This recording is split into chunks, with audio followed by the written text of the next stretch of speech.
Yo, yo, yo, welcome back to another Beaumont Weekly. Behind me is a large commercial unit. It's an old bank. It's got some commercial units below. It's got some offices above. It's 5 stories, over 1,000 square meters. And we're going to be viewing it today as a potential development project coming up in the pipeline. We're also, in this video, meeting a load of valuers because we've got about 40 units in this area. All in all, there's about 9 grand. But good luck, because it's an Article 4 area and it's really contentious to try and get planning there. So, joke's on you. Oh, police going on down there. Something's happening. Drama. And it is the poorer people of society who end up getting fucked because of this regulation. We currently are under offer. Hello. Yeah. This is a cannabis farm that we're going to convert. I think we should do this to make buildings safer. Quite a dynamic video ahead. Stay tuned, subscribe. So the building is made up of these commercial units on the ground floor, and it's almost like 3 separate dwellings that have been pressed into one sale. I don't have any of the particulars on the property yet, other than a sales brochure from the agent.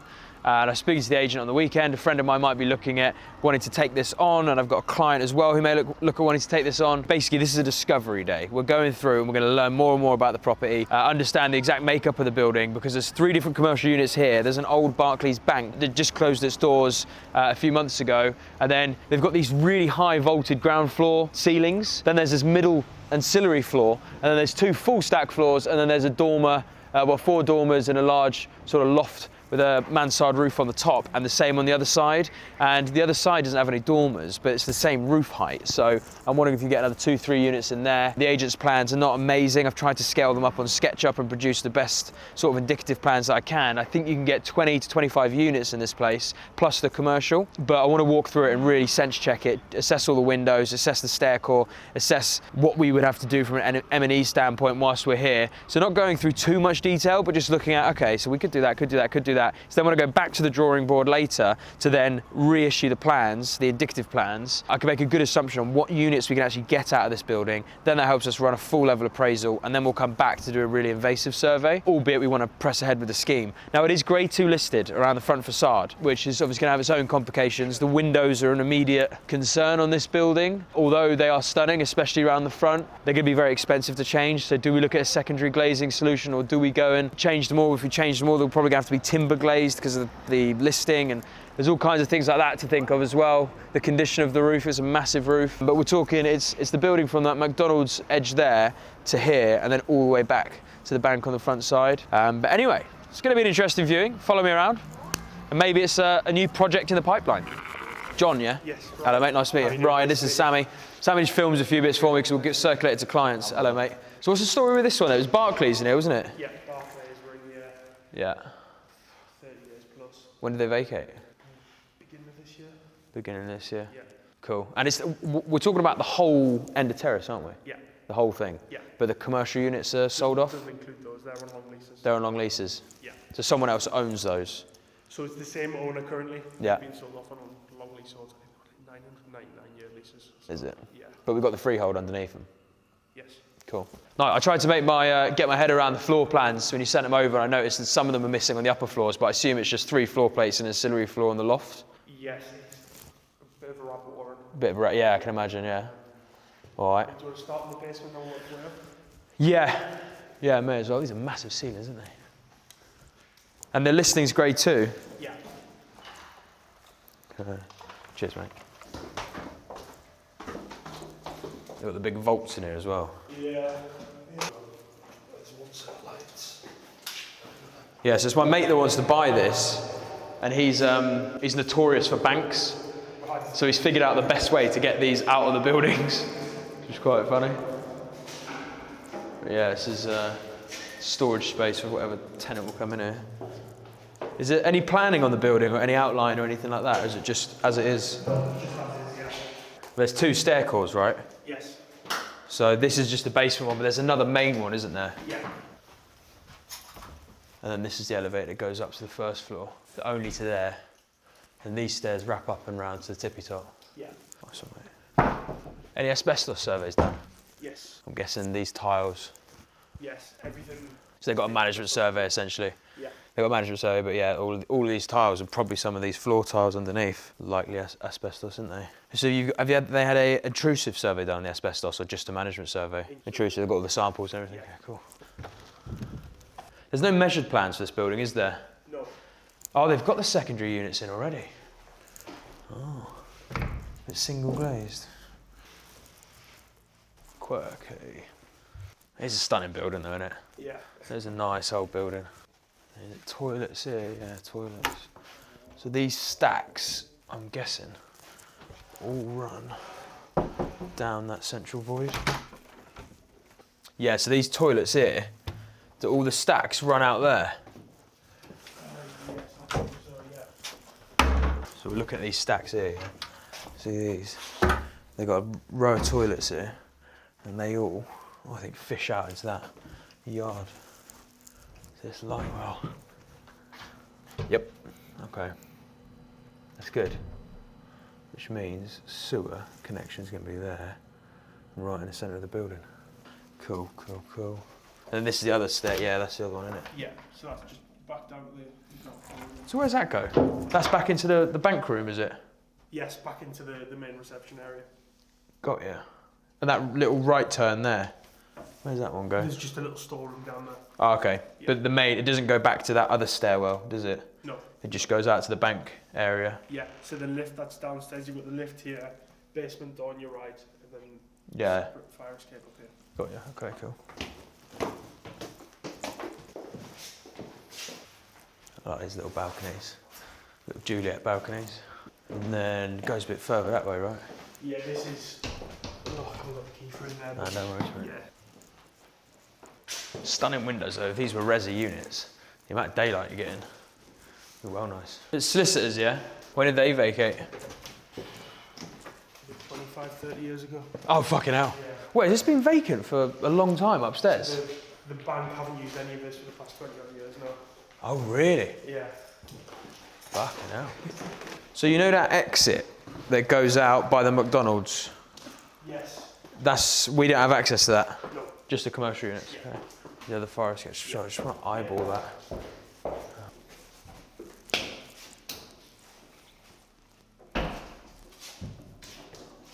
Punches around there. Yeah, because currently there's 2 stair cores in this building. And obviously want to keep that main one because it's lovely. And then it's whether we keep this fire escape one on the rear or not, or just make the units deeper. But what can you really do with this deep space in the back of the building? There is light, but it's not particularly desirable. So keeping the 2 stair cores probably makes the most sense. But then that stair core goes down into the bank. That's this exit. So it really, we want it entering before it hits the ground floor, coming through this circulation back to there. Which I love this town, but the council are ball ache to work with. They're a ball ache to work with. Beach is nice. Original It's the mansard floor, isn't it? Yeah, it was a flat up there. Yeah, yeah. Because there is a mansard roof above this as well, with enough of a void to get a floor in it. But there's nothing on the plans about it, whereas there is a floor this side. Which is all right. Oh, well, that's quite a big space. See, on the plans, I wrote this section off, but there is a large space here, so that's useful. Continue, these are the dormer sections, right? Dormer, there's a large room, dormer, bathroom, dormer, bathroom. And yeah, it still goes down again, nice. Cool. So, that side there is going to have a huge void in it, right? Yes. I'm not sure about access into there, to be honest. I don't think we can get through in the back. Is there no like loft hatch below or anything? Pardon? Is there a loft hatch below? No. Nothing like that?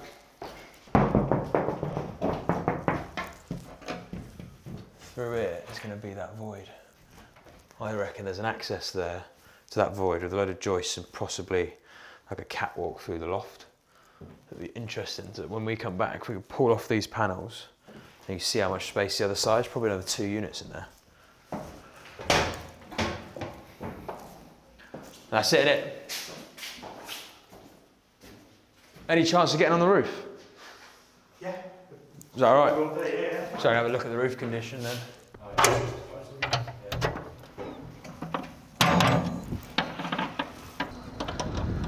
So this was the area I was on about. There, round to there. Now I'm looking at it from here. It's probably another single unit. If we could bash 2 dormers in here, or possibly on the front, then there could be another unit in there. The space is already there, it's just kitting it out, insulating it. Big flat roof here, not in the best of conditions. This is all gonna need a refelt. Roof's actually all right to work with because not really any tiles. Now, there are some tiles on the front that look a bit worn as well, some of the old slates, but it should just be a resurface rather than pulling anything structural, so pretty straightforward. There's the neighbours, Mucky D's next door. So yeah, before we came to this site, before we came here today, I did a lot on Google Earth, Google Street View, and with the rough plans they had, and almost all my expectations from doing that those desktop surveys are true, other than some of the bits I couldn't see, like the extra void in the loft, but almost everything else was as expected. So can make some good assumptions now on the numbers and what we can achieve. I'm gonna add that in as well, because I know we can get through there, because you can see where it connects at the top there. So through that top of the elevator shaft, we should be able to get through and get another unit out of that without too much for a piss on. Maybe some new joists are required. Other than that, the rest of it is as expected. A lot of structural walls and a lot of stud walls in awkward areas, but a bit of jiggery pokery, clear the whole site out. Not been used for 20 years. Mental. Oh, police going on down there. Something's happening. Drama. Banging property, love it. See you somewhere next. Yeah. Here we are, this property. And I always like go to say the street name, but I'm not doing that shit anymore because too many of you are fucking looking at our shit. But anyway, we're at this one, massive property. Love these ones. I just love the types of houses where you've got the girth, the height, the optionality to extend. And we've got a few like this in the portfolio. Big one was Street. I've just said another street name. Amazing. But good luck, because it's an Article 4 area and it's really contentious to try and get planning there, so joke's on you. That's a massive building, huge 4-story. You get 3 big double rooms per floor. Big property. So we love stuff like that, and this one is sort of on that same vein. You pay more for it, obviously, when you buy it, and you pay more on the construction as well. This is a sui generis 7-bed. So now, they made us, look at all this shit. We had to pull up all of the floors. All the floors came up because new regulations that have just come in. And I mentioned this in the podcast recently. Go subscribe to the Ground Up Podcast, where we get together every single week. Myself, Jack Jiggins, Dorian Payne, and Stuart Wythe. We get together, we talk about all things property and business. And it's very useful for anyone out there who wants to get into property or learning about property or want to be in business, then go check it out, subscribe. But yeah, we talk about the new regulations that all came in April of this year. A lot to do with fire safety, acoustics, EPC standards, all that kind of bollocks. It's not bollocks, some of it's, but a lot of it's bollocks. This is bollocks, what they've made us do. Ripping up all these floors, banging all the new insulation to bring the floor up to a certain EPC level, which, you know, we don't really mind doing. You know, it's not at the end of the day, improving the energy performance of the house is within our interests. But I don't like being told you have to do it, because for hundreds of years, these properties have been fine without it. And we already upgrade the perimeter insulation, all this stuff has to go on the wall, 60mm insulation board. So we do that anyway, and then upgrading all the floors, which gets very expensive. The thing I don't like about it is the economic impact. Because if you make houses more expensive for us to build, we don't really care that much, because it gets passed on to the end user, who is the tenant. Even the investor may have to part ways a bit more capital, but the end user is the one that's going to pay more in rental value, and also eventually in sales values. So it all gets priced back into the economy, and it is the poorer people of society who end up getting fucked because of this regulation. And then they use the media to delude the general public into thinking that yes, we do need this. And it is the end user, those same people, who end up thinking it's a good idea to impose these new regulations to make all these developers, all these shoddy developers building all these awful housings, regulate them more. Well, you're just making your own houses more expensive, and your own kids are going to struggle to get on the housing ladder. And that's the perpetual cycle we're in. As well as quantitative easing and the way the debt instruments are used in our world. There's so many contributing factors to why prices go up, and this floor is just another great example. We've never had to do this on any other sui generis HMO, but now with the new regulations, we have to do it. It's about £6,000 to do this. And then, you know, however much more, and all the other little incremental bits that add up. So new regulation comes in, £6,000 more to do this HMO. What does that mean? It means that the rents are just going to go up. Obviously for this house, maybe it doesn't affect the rents in this individual scenario. But over time, and over a wider spread, if it's getting more expensive to build houses, people are going to want higher rents, etc., etc. It just keeps going. But anyway, big property. You can see this is this rear room. Usually these get quite pokey, but this is massive. It's a great size. And we're going to try and do built-in wardrobes as well in these little alcove spaces. But yeah, good sized bathrooms, lots of space in here, happy days. So this was the old kitchen, and it went out to this pokey little room here. We've got this really strange chimney breast where it's not just the chimney breast, it's so fat. It's holding up the end, almost the end gable of the building. Go on, I'll show you what it's like. See how fat this thing is. That's a chunky boy. Goes all the way up, and it's holding up this edge here. So there was a lean-to here. We knocked it down because it was a bit crap and the roof was knackered. So we're digging out a new channel. We're going to extend this out, but also try and take this bad boy out.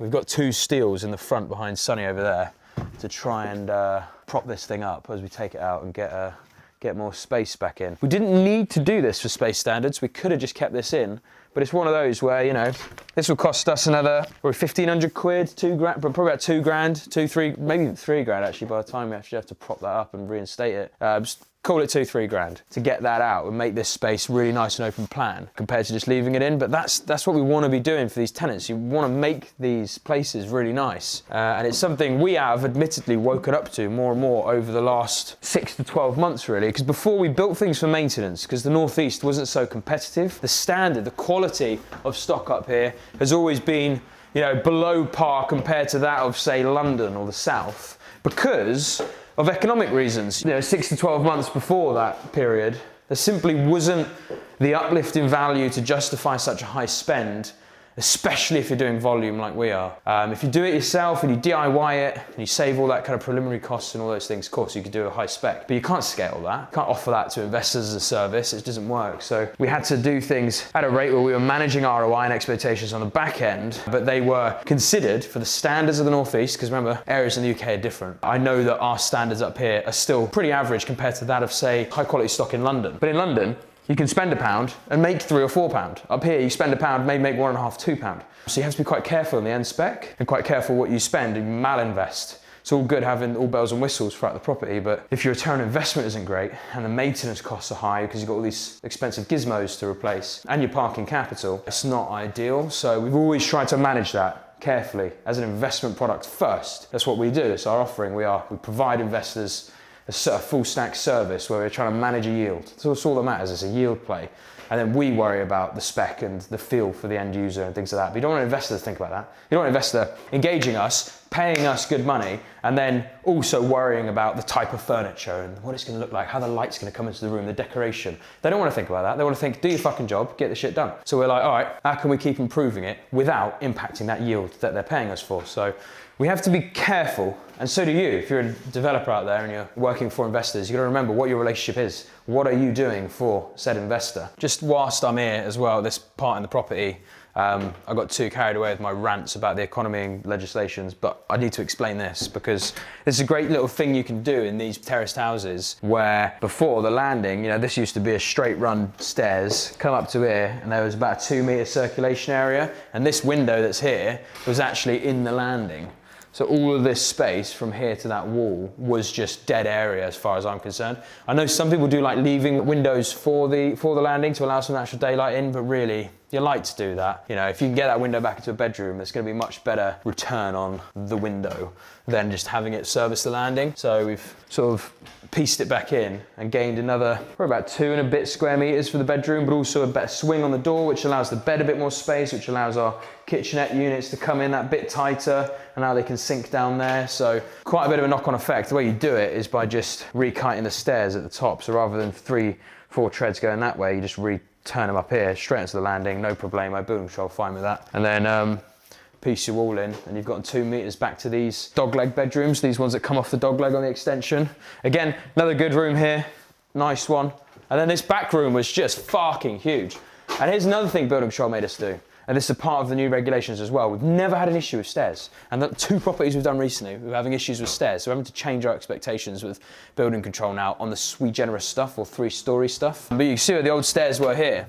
And what they didn't like, you can actually see, this is perfect. You can see how wide the treads are. They didn't like how wide the treads were. Even though they're existing stairs, they've been here for fucking 100 years and they've worked just fine, which, you know, there's another 2 grand.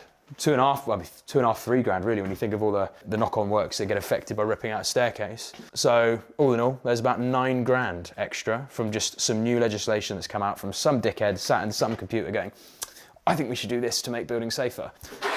Off suite here for one of the upstairs rooms. We have a little storage thing here. Big bedroom here. This is still massive and we swallowed 2 decent sized en suites into there. decent sized ensuite there for here. It's a big room. I'm going to try and do 2 built-in wardrobes in here as well. And we're in the loft. So there was already a floor here, and you can see there was these 2 rooms. This was quite pokey, this one with the pitch it had. So we went, fuck it, we're sticking a big dormer on. We've moved the lads onto another site for today, and I've got a valuer coming here. We need to get this shit watertight. So ensuite there, big bedroom here. And then this bedroom we've just left the same. You see we've stacked up a load of shit in there at the moment. But that will stay the same size, and their off suite will be downstairs. But yeah, this will be a really nice space. And I'm meeting a valuer here in the next 5-10 minutes, because we're getting a day 1 bridge out of this thing to help finish the works on the financing. And then literally got another valuer who's still waiting to confirm the exact time, who should be meeting us at another property we've got on this same street, about 5 doors down, and that's 2 flats that we're banging into a big 8-bed, just got planning permission for, fought them at committee, Ball Lake. But yeah, another day on the job. Valuers, get the money in the till, finish the job. See you somewhere next. I'm still here. So gang, literally, just got a call from the other valuer. So whilst we're waiting for this valuer to show up for this property, we've just had our valuer for our other property that's 3-4 doors down also show up, and they've come earlier. So first come, first serve. That's where we're going. We're gonna go see them now. So we're seeing this valuer here for bridge and finance. For that one, we're seeing them for bridging and development finance. So I need to pick up the keys out of this car, but I know what's gonna happen. I'm gonna see this valuer. As we're walking around, this valuer's gonna call me and I have to come back up here and show him around. So, activities with getting yourself all the debt you need in the world to finish these jobs. Also, on a separate note, we currently are under offer. Hello. We're currently under offer on a property on the end gable down there, end of terrace, and we've just secured that as well. We've not gone to memos just yet, but we will do. So we'll have another one on this street. Should be nice. Darren. Nice to meet you, Dan and Ryan. Ryan. Hello, sir. So we've already bought them. So it's unencumbered. Yeah. Already bought these and already got planning permission. Had to go through committee and all the nonsense. So planning for 8 beds, our scheme's all approved and how we wanted to do it. And you plan to do a loft conversion, is that right?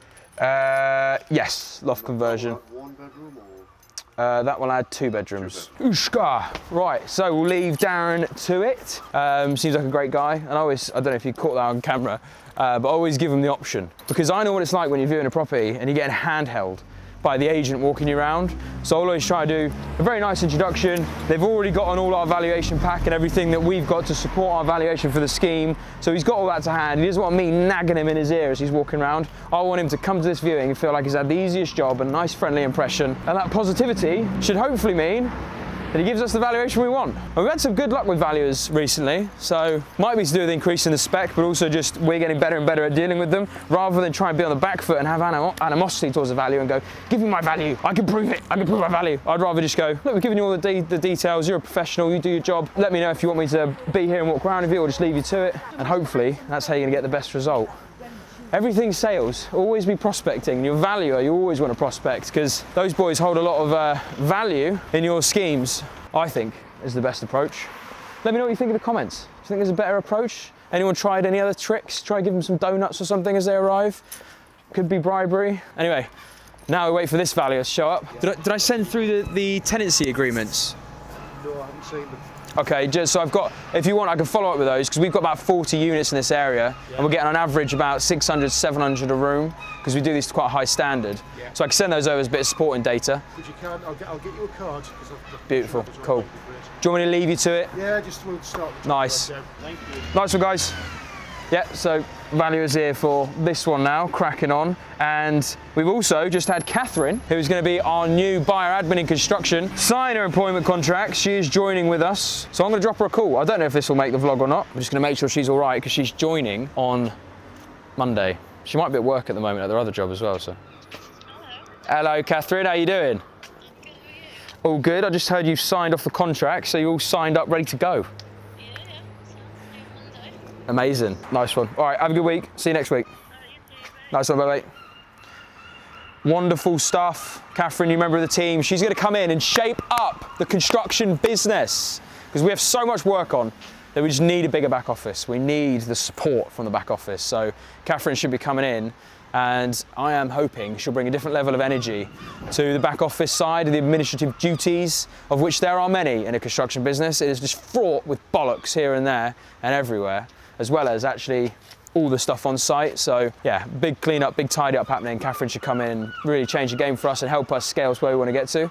Okay, so Darren's just finished with his valuation. So now I'll just show you this property in a bit more detail. So it's currently 2 flats. So there's the stair call there going up to the top floor. This is the ground floor flat, and it's straightforward, this stuff, you know. Coming here, breasts are coming out. We're gonna get ensuite room in here, back down to here.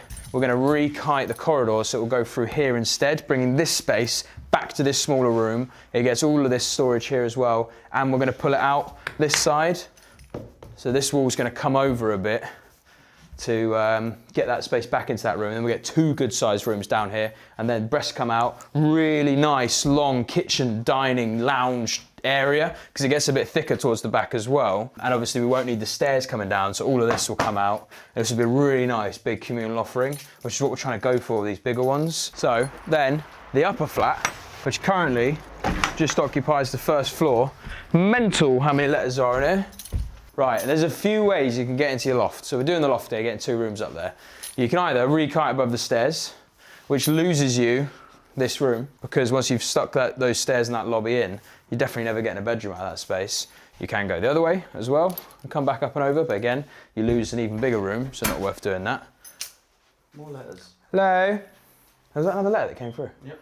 Mental. The other way to do it, you can have stairs that run up this way, up into the loft, and then you can get like en suites and stuff tucked underneath them. But if you want to be the most efficient with your communal space, and it does depend on the size and shape of the building, but generally with these terraces, best thing to do is pull a corridor through here, then all of this goes to that big room, then that becomes a big bedroom in there, knock out this wall, and then that circulation corridor comes there, comes down here, like this, and then the stairs go up there, along the party line wall, and then little lobby at the top feeds in nice and centrally to both rooms.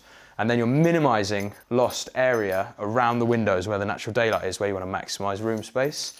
And then we'll get another ensuite bolted in here for this bedroom, which will be magnificent, because all of this will come out. Again, it gets thicker at the back.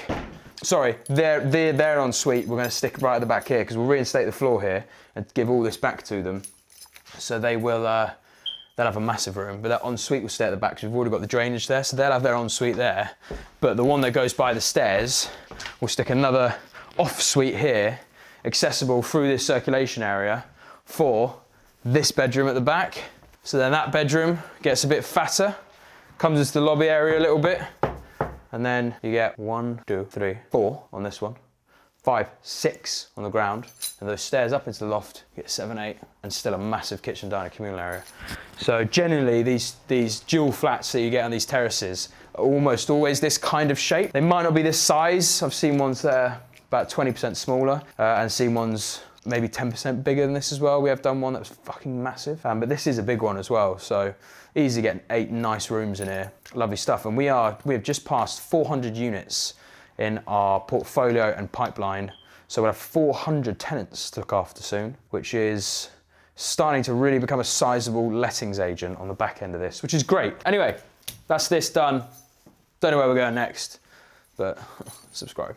We are now stood outside an absolute shithole. This is a cannabis farm that we're going to convert into a 5-bed HMO. So tune into next week's video where you can see what we're going to do with this property. But for now, it brings us to an end. So thank you for watching. Make sure you subscribe. If you're an investor, then please hit the link below in the description, and you can book a call in with our investment manager so you can discuss your requirements and see if you're a good fit for us and if we can help you build your portfolio, because we provide an end-to-end solution as developers, contractors and letting agents. We are the one-stop shop solution. And if you want to learn about how to do what we do and build a development business or build a portfolio for yourself, then we offer training as well. We're actually setting up a weekend workshop, which is in the works at the moment, where we'll get 5 to 10 people, so an intimate group of people, down for a full deep dive weekend, full Saturday, full Sunday, morning till night, and we're going to go through everything you need to know to set up a development business properly with the right tools, the right foundations, the right softwares and systems. You can meet all of our team and learn the different parts, the different facets of the project lifecycle. There's just no people out there doing proper training. These are training people who make more money training than they do in developments. and it just pisses me off. So we're gonna come in and disrupt the market and give away a really, really good value product. So stay tuned for that. Thank you for watching the video. Big love, subscribe.